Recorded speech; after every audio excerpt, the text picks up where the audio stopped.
Assalamualaikum warahmatullahi wabarakatuh. Selamat jumpa kembali sahabat-sahabat viewer dan subscriber Titah Misteri. Kali ini kami akan membawakan sebuah kisah misteri dengan judul Misteri Sang Nenek Bungkuk. Selamat mengikuti.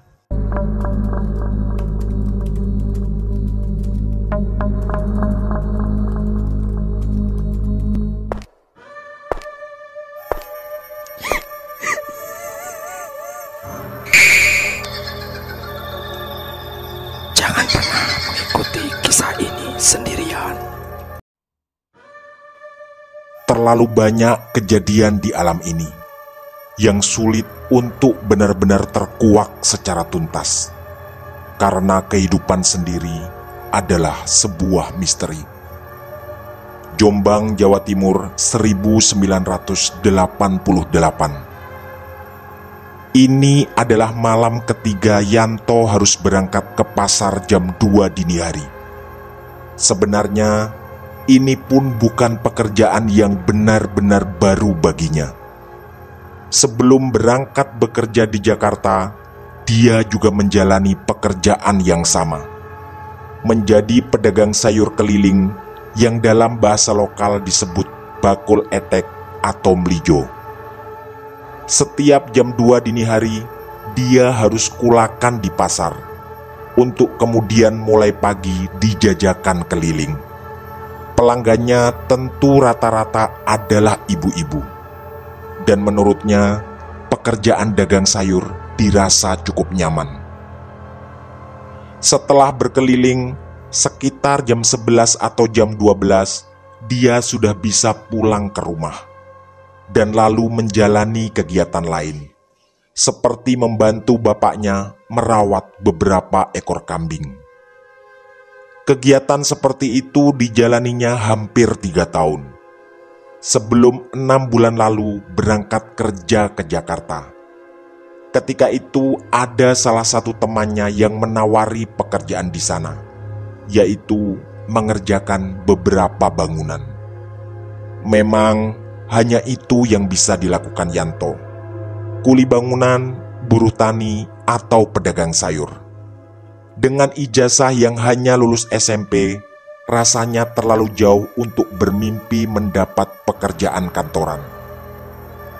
Selama 6 bulan itu, penghasilannya memang sedikit lebih tinggi dibanding menjajakan sayur. Selain karena alasan penghasilan, ketika itu dia ingin merasakan menjadi anak perantau, walau tak juga terlalu lama. Untunglah begitu pulang dari Jakarta, pelanggannya masih banyak yang setia. Dan dalam waktu 2 hari saja, usaha dagang sayurnya kembali normal. Walau tentu banyak pelanggan yang bertanya kenapa selama 6 bulan tak berjualan. Ada satu hal unik yang tak pernah dilupakan Yanto. Sejak dulu, setiap kali berangkat ke pasar tengah malam, ada seorang nenek di ujung desa yang dengan rajin menyapu halamannya. Dia menyebutnya Mbah Bungkuk. Entah siapa nama sebenarnya, tapi seingat Yanto, semua orang memanggilnya dengan panggilan itu. Hidup sebatang kara, tapi semangatnya luar biasa. Menurut Yanto, itu termasuk mengagumkan. Di usia renta seperti itu, Mbah Bungkuk tetap rajin menyapu membersihkan halamannya dengan sapu lidi setiap sekitar jam 2 dini hari. Yanto pun selalu menyapa nenek itu setiap kali lewat di depan rumahnya. Monggo Mbah. Begitu yang selalu diucapkan Yanto, dan biasanya Mbah Bungkuk membalasnya dengan senyuman. Rumah Mbah Bungkuk sebenarnya agak jauh. Masih berada di desa yang sama, tapi berbeda dusun. Dan Yanto selalu melewati depan rumahnya setiap kali berangkat ke pasar. Kali ini lagi-lagi Yanto menyapa. Monggo Mbah. Dan seperti biasanya pula, Mbah Bungkuk menghentikan sejenak aktivitas menyapunya untuk menyambut itu dengan senyuman. Sebenarnya bukan hanya karena terlihat rajin dan bersemangat. Mbah Bungkuk mengingatkannya pada almarhum sang nenek yang meninggal ketika Yanto duduk di kelas 2 SMP. Seperti umumnya seorang nenek, Mbah Tini juga sangat menyayanginya. Juga kepada Mas Fandi, almarhum kakaknya.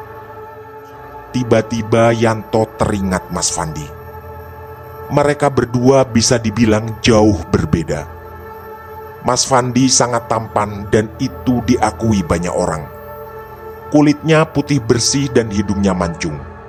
Tak seperti Yanto yang berkulit sawo matang cenderung gelap dan berhidung pesek. Pendeknya, untuk siapapun yang tidak kenal, tak mungkin percaya bahwa mereka berdua adalah kakak beradik. Mas Fandi juga jauh lebih pintar darinya, minimal di sekolah. Hampir setiap tahun, Mas Fandi selalu jadi juara umum, bahkan sampai SMA. Secara akademis, itu juga jauh berbeda dibanding Yanto yang bahkan pernah hampir tak naik kelas. Itu pula yang membuatnya enggan ketika bapaknya menawari untuk melanjutkan sekolah sampai SMA. Menurut Yanto, dulu itu hanya akan membuang-buang waktu dan biaya. Karena secara otak, rasanya dia tak akan mampu seperti Mas Fandi. Jadilah Yanto menggembala kambing setiap hari selepas lulus dari SMP. Tapi, walau almarhum Mas Fandi unggul segalanya darinya, Mas Fandi sangat menyayangi Yanto. Pernah suatu kali, ketika ada teman sekolahnya yang mengganggu, Mas Fandi dengan bersungut-sungut melabrak ke sekolah. Bahkan dengan lantang dia berbicara di depan guru, bahwa siapapun yang mengganggu adiknya akan berhadapan dengannya. Yanto memang sangat bisa merasakan kasih sayang sang kakak. Mungkin sang kakak merasa kasihan melihat dirinya yang kalah sangat jauh dari segi apapun. Yang membuat Yanto sempat merinding juga adalah ketika Mas Fandi baru menikah. Istrinya, Mbak Indri, didudukkan. Dan ketika itu di ruang tamu ada Yanto, Mas Fandi, dan Mbak Indri. Di depan Yanto, dengan tegas Mas Fandi berkata pada istrinya bahwa selama ini Yanto sangat disayanginya. Dan kalau Mbak Indri benar-benar mencintai Mas Fandi, dia juga harus menyayangi Yanto dan menganggap seperti adik sendiri. Pendek kata, Mas Fandi adalah kakak idaman. Yanto begitu dekat dengannya bahkan untuk semua masalah yang sifatnya pribadi. Semua pacar Mas Fandi juga dikenalkan padanya. Dan selalu dikatakan bahwa Yanto adalah adik kesayangannya. Termasuk masalah perselingkuhan. Sebagai laki-laki sangat tampan, Mas Fandi memang tak pernah kesulitan menaklukkan hati wanita. Tak ada satupun pacar Mas Fandi yang tidak dikenal Yanto. Juga selingkuhannya setelah dia menikah. Hanya saja, Mas Fandi setiap kali bercerita selalu minta tolong pada Yanto untuk merahasiakan semuanya, terutama dari bapak dan ibu. Tapi sayang, umur memang tak bisa ditebak. Sekitar 1,5 tahun yang lalu, karena sesak nafas tiba-tiba, Mas Fandi meninggal dunia. Meninggalkan istri dan seorang anak, yaitu Lala, gadis kecil cantik yang kini berusia 5 tahun. Mbak Indri juga tak terlihat ingin menikah lagi. Dia juga tetap menetap di kampung ini walau Mas Fandi telah tiada. Pada Yanto, Mbak Indri berkali-kali bercerita bahwa Mas Fandi adalah suami luar biasa yang sangat sayang pada keluarga. Itulah sebabnya Mbak Indri merasa sangat kesulitan mencari penggantinya. Selain sayang dan bertanggung jawab, Mas Fandi juga sangat setia. Biasanya Mbak Indri selalu berkaca-kaca ketika membahas almarhum suaminya. Yanto yang sebenarnya tahu kelakuan Mas Fandi di luar termasuk semua selingkuhannya, tentu tak akan pernah membongkar rahasia itu. Rasa sayang Mas Fandi padanya yang membuat Yanto sangat sayang pada Lala. Baginya, Lala seperti anak sendiri.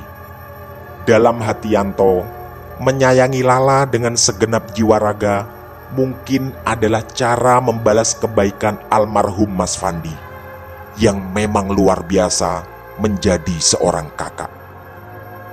Bahkan menurut Mbak Indri, Lala juga sering menangis menanyakan Yanto ketika dia 6 bulan di Jakarta. Hal itu pula yang menjadi salah satu alasan kenapa Yanto tak mau lagi kembali ke Jakarta. Walau tawaran pekerjaan di sana sebenarnya masih ada. Di usia 28 tahun, Yanto masih sendiri. Berkali-kali ibu dan bapaknya menanyakan kesiapan untuk menikah. Tapi baginya, dia tak cukup percaya diri dan menyerahkan semua pada takdir dan biar waktu yang nanti menjawab tentang siapa jodohnya. Kembali tentang Mbah Bungku. Biasanya setiap kali pulang menjajakan sayuran, dia tak terlihat di depan rumahnya. Mungkin di siang hari, dia memang beristirahat.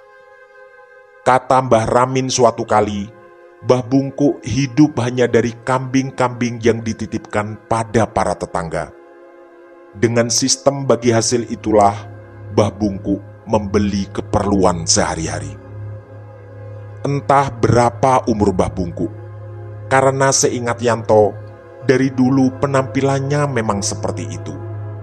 Terlihat renta dengan punggung yang bungkuk, tapi selalu rajin menyapu halaman rumahnya setiap dini hari menjelang pagi.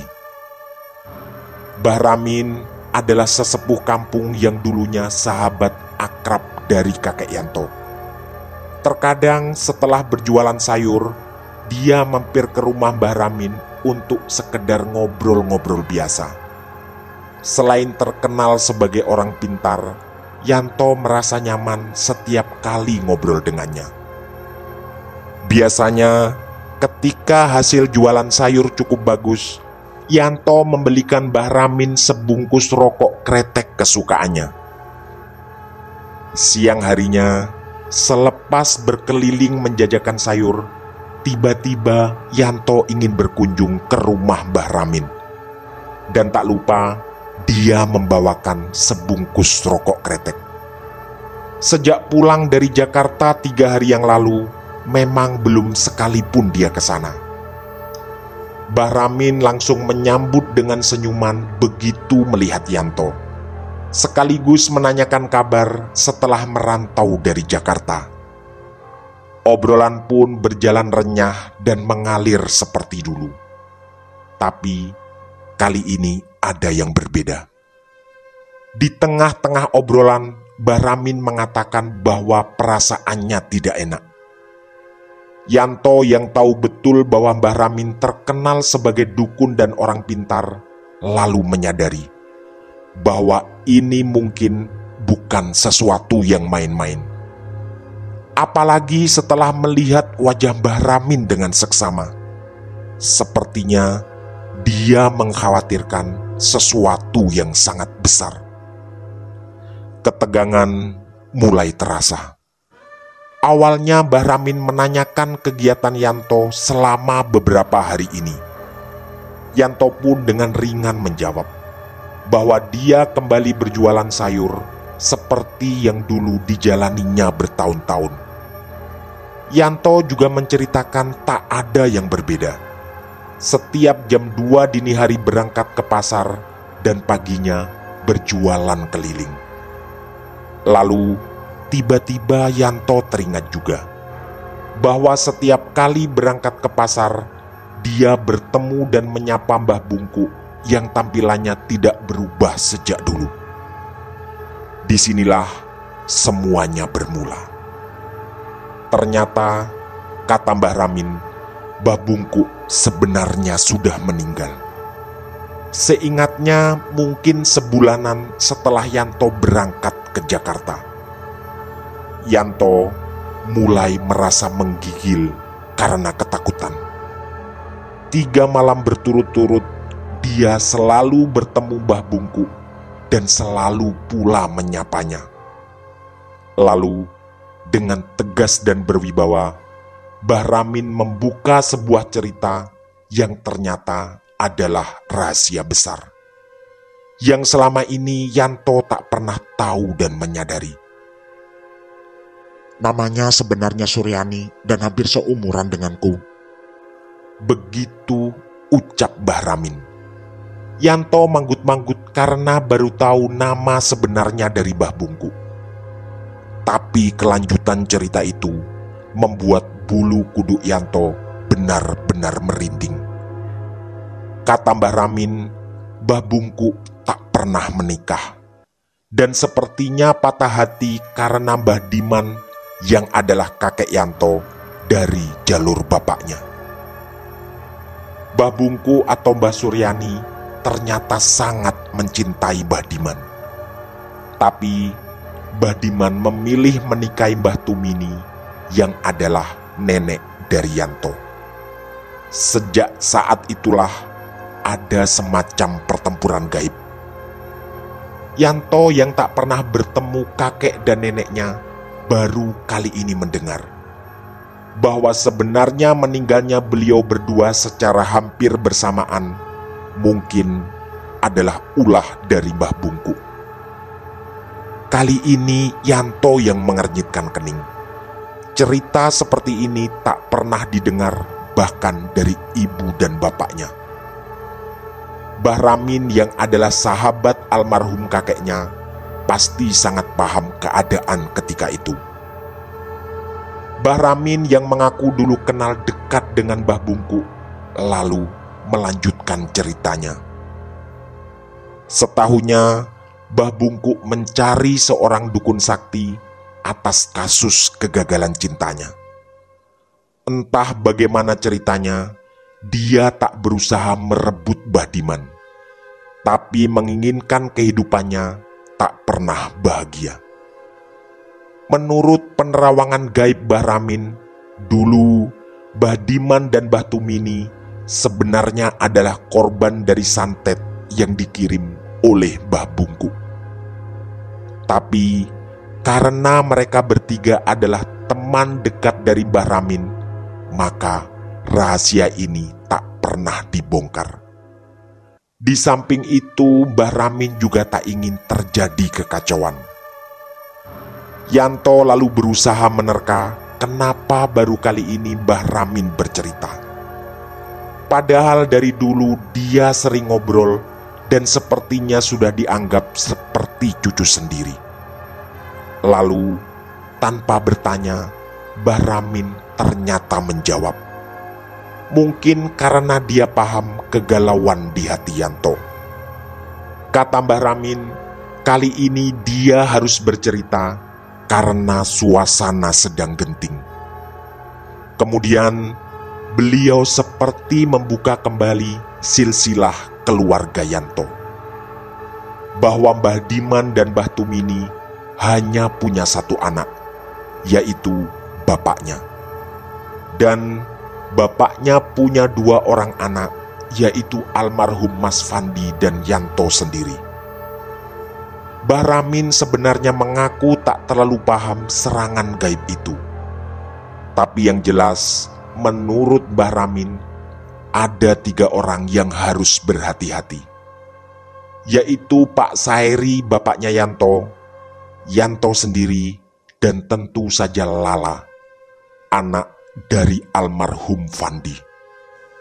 Menurut Mbah Ramin lagi, sesuai penerawangan gaibnya, meninggalnya Mbah Bungkuk atau Mbah Suryani beberapa bulan lalu masih berbahaya. Karena dulu saat sempat bertemu dengan Mbah Bungku ketika masih muda, Mbah Ramin mengaku mendengar langsung Mbah Bungku semacam mengangkat sumpah bahwa dia tak akan pernah rela Mbah Diman dan keturunannya hidup bahagia. Di sini otak Yanto mulai berusaha menganalisa. Dia dan bapaknya selama ini hanya hidup begini-begini saja. Padahal bapaknya terkenal sangat ulet bekerja. Yanto lalu ingat, entah berapa kali bapaknya gagal panen di saat semua sawah lain hasilnya berlimpah ruah. Padahal tak sedikit para tetangga yang datang ke rumah dan seperti menimba ilmu pertanian dari bapaknya. Juga dirinya yang selama ini hidup selalu pas-pasan. Sedangkan Mas Fandi dengan segala kelebihannya meninggal di usia muda. Yanto sebenarnya yakin bahwa rezeki dan umur mutlak di tangan Yang Maha Kuasa. Tapi tak bisa dipungkiri, hatinya mulai khawatir bahwa Mbah Bungku ada di balik semua ini. Penjelasan Mbah Ramin yang terdengar sangat meyakinkan itu tentu membuat Yanto semakin khawatir. Tapi kekhawatiran terbesar bukan tentang dirinya, lebih pada bapaknya dan Lala, sang keponakan tercinta. Pembicaraan serius dan menegangkan itu berakhir menjelang maghrib.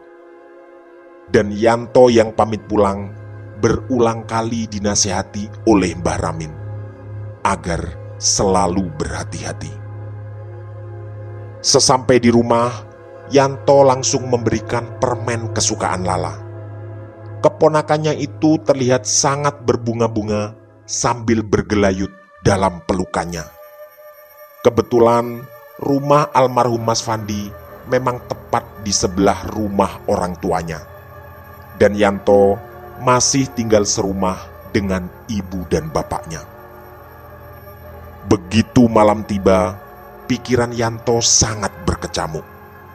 Entah kenapa dia merasa tenang ketika melihat bapaknya. Selama beberapa tahun terakhir, bapaknya memang terlihat jauh lebih religius. Rajin berangkat ke masjid di hampir setiap waktu sholat, dan terlihat jauh lebih bijak dibanding dulu yang seringkali mudah emosi. Cerita Mbah Ramin tadi benar-benar tertancap di ingatan Yanto.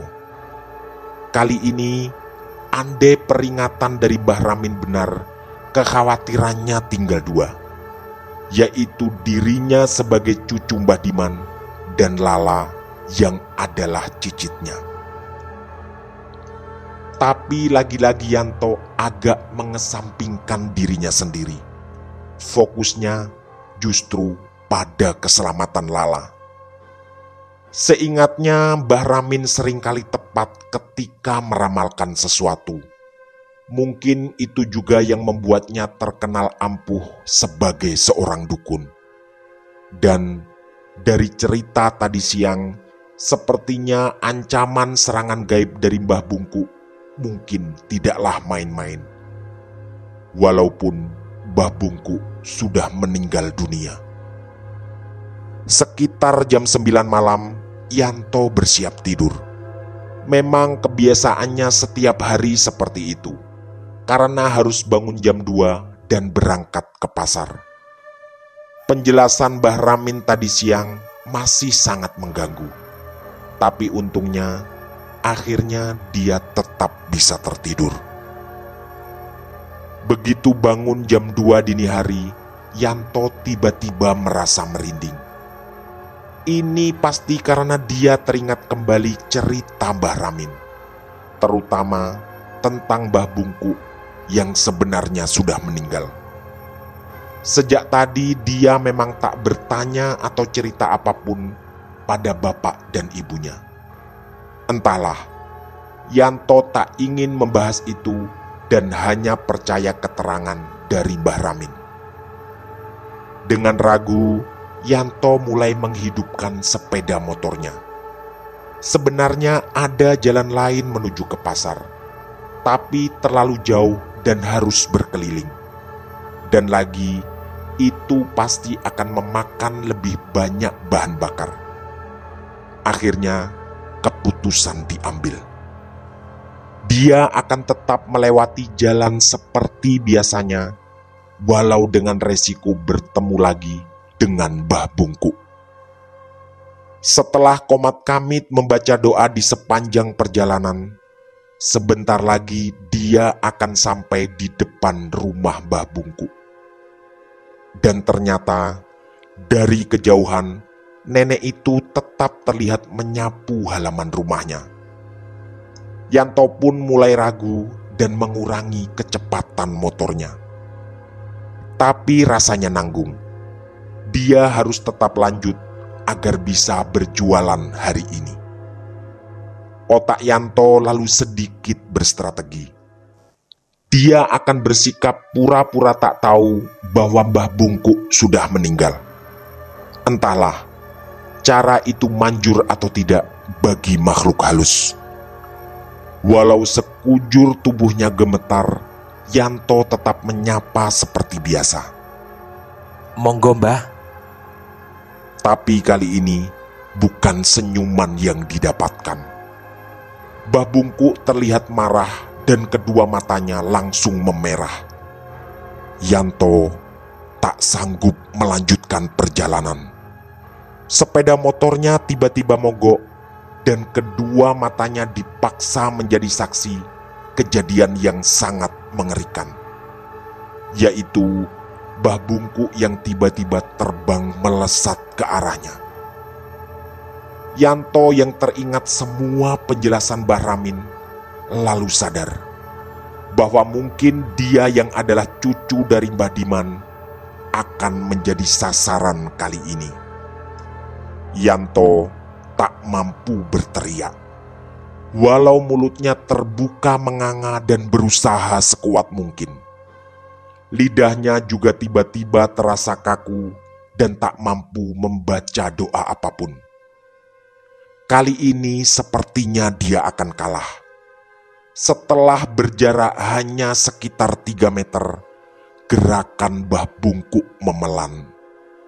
Tapi semakin dekat, wajahnya semakin menyeramkan.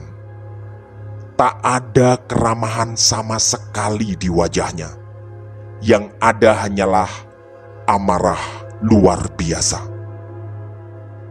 Yanto tetap tak bisa bergerak, bahkan ketika Mbah Bungkuk semakin sangat dekat.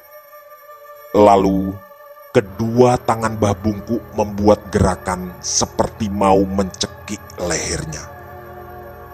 Begitu kedua tangan Mbah Bungkuk menyentuh kulit lehernya, Yanto sadar dia sedang dicekik. Yanto meronta sekuat tenaga dengan sekujur tubuh yang makin bergetar hebat. Nyali dan tenaganya ternyata sangat terbatas, dan dia kemudian tak sadarkan diri. Ternyata tiba-tiba dia merasa sudah di dalam kamarnya. Begitu membuka mata, ada bapak dan ibunya, Mbak Indri, Lala, dan juga Mbah Ramin. Bapaknya yang memakai sarung dan berkopiah lalu bercerita bahwa Yanto tadi ditemukan pingsan di depan rumah Mbah Bungkuk. Bapaknya juga mengatakan bahwa Mbah Bungkuk sudah meninggal beberapa bulan yang lalu. Yanto kemudian teringat kejadian mengerikan yang tadi dialami, terutama ketika Mbah Bungkuk dengan wajah seram mencekik lehernya. Sang ibu lalu mengulurkan segelas air putih. Yanto yang merasa badannya sudah enak lalu bangkit dan duduk. Semangatnya semakin bertambah ketika melihat Lala yang tersenyum dan lalu memeluknya. Setelah meneguk air itu, dia pun bangkit, kemudian berjalan ke ruang tamu. Di sana bapaknya bercerita lagi, bahwa tadi ada salah satu tetangga dari Mbah Bungkuk. yang terkejut ketika melihat Yanto seperti tertidur di pinggir jalan.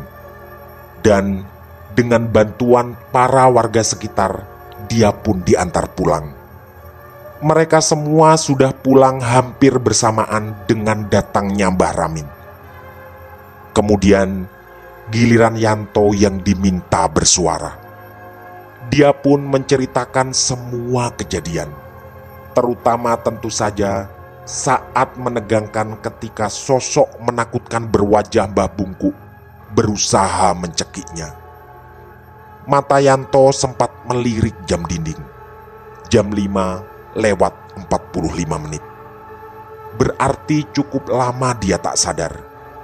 Tapi tubuhnya kemudian terasa sangat nyaman. Sang bapak lalu menyarankan agar mulai nanti malam jika Yanto berangkat ke pasar, jangan lewat di depan rumah Mbah Bungku. Katanya lagi, ada riwayat kurang baik antara Mbah Bungku dengan keluarga sini. Yanto yang sebenarnya sudah mendengar rinci dari Mbah Ramin hanya manggut-manggut dan tak bertanya lebih lanjut. Setelah semuanya kembali normal, Mbah Ramin pamit pulang. Seperti biasa, dengan sopan bapak dan ibunya Yanto mencium tangan Mbah Ramin, yang memang adalah sahabat dari almarhum Mbah Diman. Yanto kemudian menghabiskan waktu dengan bermain bersama Lala. Seperti biasa, permainan apapun terasa seru. Karena mereka berdua sangat dekat, Lala seperti tak pernah capek setiap kali bermain dengan Yanto. Sampai sekitar jam 12 siang, Mbak Indri meminta Lala berhenti, karena waktunya makan dan tidur siang. Walau dengan wajah bersungut-sungut, Lala pun menuruti permintaan ibunya. Yanto juga terpaksa ikut membujuk, dengan mengatakan bahwa nanti akan bermain lagi setelah Lala tidur siang. Karena keletihan, Yanto pun tertidur siang itu. Tapi belum lama dia memejamkan mata, bapaknya dengan panik menggoyang-goyang tubuhnya. Ternyata ada kabar bahwa Lala panas tinggi tiba-tiba. Yanto yang terkejut langsung bangkit dan ke rumah Mbak Indri. Ternyata benar, Lala terlihat lemas dan suhu badannya sangat tinggi. Memang beberapa hari ini terdengar kabar ada wabah demam berdarah. Walau tak ada korban jiwa, tapi banyak anak-anak yang menderita panas tinggi, dan kabarnya pula banyak yang masuk rumah sakit. Di lingkungan terdekat kemarin juga ada Sinta, gadis cantik kecil yang seusia Lala, yang kemarin juga dibawa ke rumah sakit karena panas tinggi. 2 hari lalu, bahkan ada pengarahan dari desa tentang bahaya wabah demam berdarah. Setelah rapat singkat keluarga, akhirnya diputuskan Lala harus segera dibawa ke rumah sakit. Karena walau dikompres, panasnya tetap sangat tinggi. Selain Yanto dan Mbak Indri, bapak dan ibunya Yanto juga berangkat mengantar ke rumah sakit. Tentu beliau berdua juga sangat panik, karena Lala adalah cucu satu-satunya. Sesampai di rumah sakit umum, ternyata memang benar. Banyak anak-anak yang dirawat dan dikhawatirkan terkena demam berdarah. Kabar dari salah satu tetangga yang bertemu di rumah sakit, Sinta juga sedang dirawat di ruangan lain. Untungnya masih ada kamar yang tersisa. Malam harinya, selain Yanto dan Mbak Indri, Pak Sairi juga ikut menjaga. Sedangkan ibunya Yanto pulang dan besok pagi akan giliran berjaga. Malam itu, benak Yanto lagi-lagi dipenuhi cerita dari Mbah Ramin tentang Mbah Bungku. Tentu kekhawatiran terbesarnya adalah karena kondisi Lala seperti ini. teringat jelas kata-kata Mbah Ramin bahwa Mbah Bungku pernah mengeluarkan kalimat menakutkan bahwa dia tidak rela Mbah Diman dan keturunannya hidup bahagia. Sekitar jam 12 malam, ketika Lala tertidur pulas di gendongan Mbak Indri, mata Yanto menangkap sekelebat bayangan putih. Dia lalu melangkah keluar ruangan. Walau ada ketakutan di hatinya, tapi kekhawatiran tentang Lala tentu jauh lebih kuat. Setelah mengitarkan pandangan ke semua arah, terlihat lagi bayangan itu terbang melesat dan berpindah-pindah. Tak jelas makhluk apa itu, tapi dalam hati dia menduga itu adalah sosok Mbah Bungku. Di mata dan dugaan Yanto, sosok itu seperti berusaha masuk ke ruangan Lala. Tapi mungkin kesulitan karena dari jam 9 tadi Pak Sairi terus mengaji. Entah sampai berapa lama bayangan itu terbang dan terus berpindah-pindah. Sepertinya orang-orang lain tak menyadari keberadaan makhluk itu. Karena semua yang sedang menjaga pasien di sana terlihat ngobrol dan tak curiga apapun. Yanto semakin yakin bayangan itu sedang berusaha masuk ke ruangan Lala. Sampai setelah cukup lama, entah apakah karena makhluk itu tak sanggup masuk ke ruangan Lala, dia pun menghilang dan lenyap entah kemana. Yanto tentu tak bisa berjualan karena fokus menjaga keponakan kesayangannya. Apalagi seringkali suhu badan Lala naik dan turun dengan cepat. Kejadian aneh itu terjadi lagi keesokan malamnya. Bahkan di mata Yanto, gerakan makhluk itu semakin gesit dan cepat. Tak pernah terlihat jelas wajahnya. Hanya hati Yanto tetap menduga kuat. Ini ada hubungan dengan Mbah Bungku dan mungkin pertempuran gaib seperti cerita dari Mbah Ramin. Lagi-lagi, untungnya Pak Sairi bapaknya Yanto selalu mengaji di ruangan Lala, sehingga makhluk itu terlihat kesulitan walau di mata Yanto berkali-kali dia berusaha ingin masuk. Mbah Ramin juga pernah sekali mengunjungi Lala. Dugaan Yanto, selain membesuk biasa, mungkin Mbah Ramin juga berusaha membantu atau semacam memagari Lala. Syukurnya, setelah 3 hari dirawat di rumah sakit, kondisi Lala berangsur membaik dan diizinkan pulang. Setelah diperiksa dokter, dipastikan bahwa Lala tidak terkena demam berdarah. Hasilnya negatif, dan sakit panasnya lebih karena cuaca yang memang tak menentu.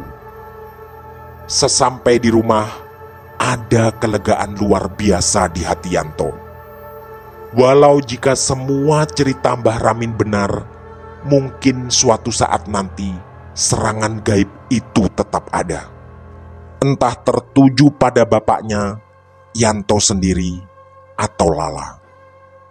Kondisi Lala juga terlihat segar dan bahkan bersemangat ketika bermain dengan Yanto. Ada senyuman terkembang indah bersama tawa-tawa kecil di bibir keponakan kesayangan. Tapi lagi-lagi semua belum berhenti. Ketika sedang asik bermain dengan Lala, terdengar kabar dari pengeras suara masjid bahwa Sinta, anak tetangga yang seumuran dengan Lala dan sempat dirawat di rumah sakit, baru saja meninggal dunia. Tentu semua terkejut dan lalu bersiap melayat ke sana. Mbak Indri disuruh tetap di rumah bersama Lala dan nanti bergiliran melayat. Sedangkan Yanto, bapak dan ibunya akan lebih dulu ke sana. Suasana haru penuh duka sangat terasa di rumah Sinta. Apalagi bagi Yanto, yang juga teringat saat-saat menegangkan ketika Lala keponakannya dirawat di rumah sakit umum. Ada kesedihan yang juga dirasakan Yanto. Walau keponakannya telah sembuh, tapi anak tetangganya meninggal. Demam berdarah disebut-sebut jadi penyebabnya. Dan kali ini Sinta menjadi korban pertama dari wabah itu. Semuanya seperti sepakat dengan pendapat tentang demam berdarah. Tapi tidak bagi Yanto. Karena mungkin dia adalah satu-satunya orang yang tahu dan menduga kuat bahwa Sinta sebenarnya adalah anak kandung dan hasil perselingkuhan dari almarhum Mas Fandi kakaknya. Entahlah di mana posisi Mbah Bungku dan serangan gaib dalam pusaran misteri ini. Walau Yanto yakin seyakin-yakinnya, kehidupan dan kematian adalah mutlak wewenang dan kekuasaan dari Allah Subhanahu wa Ta'ala. Tamat. Demikian kisah misteri dari kami, misteri Sang Nenek Bungku. Semoga kisah-kisah kami cukup menghibur dan menemani sahabat-sahabat semua. Mohon maaf apabila terdapat kesalahan dalam pemilihan atau penuturan kata. Kami dari tim Titah Misteri mengucapkan terima kasih. Dan wassalamualaikum warahmatullahi wabarakatuh. Pesan saya, jangan bercermin sendirian di tengah malam. Sampai jumpa.